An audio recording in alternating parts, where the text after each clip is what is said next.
What's up, you guys? It's your boy Miguel giving you your daily dose of radiation. Today's video, we're covering the trauma beds for the Xray crew. The good, the bad, the ugly. So to give you context, I am a night shift Xray tech. Been doing it for 4 years. Work a lot of day shift because of overtime. So dabble in both worlds. So the trauma bed. This glorious device that allows us to position our X-ray board underneath the stretcher without maneuvering the patients, which it has its beautiful parts, its beauties, because you can do pelvises, you can do chest. You don't even have to maneuver the patient. It is a beautiful. Usually they'll keep them in the trauma bed, but not always. So just keep in mind, gotta always look. The only issue that comes with this device is imagine there's like a little metal like around the brim of the bed. So if you're doing certain extremities or certain stuff, like the brim could be in the way. So even then you'll have to still slide the board out and place it underneath the actual patient. So you have those.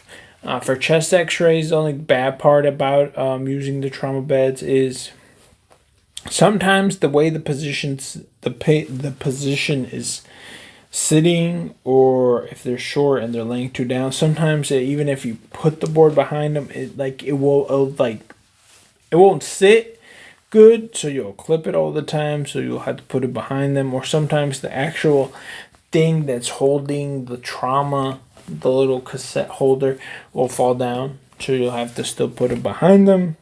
So there's that situation that you'll have to run into.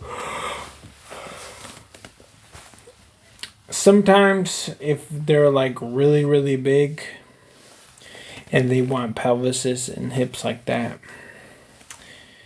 like even if you have the trauma bed, sometimes they have there's some circles that will show up, like little, it looks like grated cheese holes. Usually that means the little thing that was holding the stretcher fell on top of the actual trauma bed. So you just have to watch out, because that's something that's happened a few times.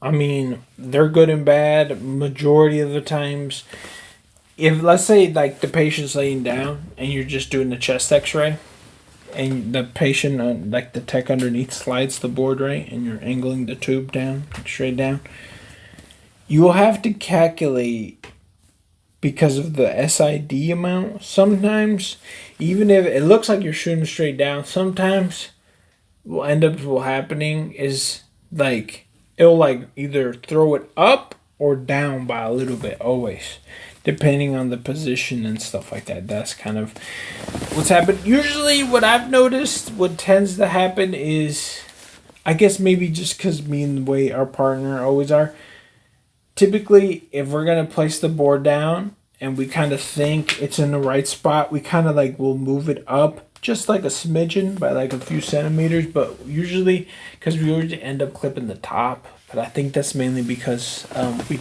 our perception and the way we be placing stuff. So we always kind of place it where we think it is, and then just kind of move it a smidge forward, because I don't know what happens. It just kind of throws it off. And yeah, it's been your boy Miguel. See you on the next one.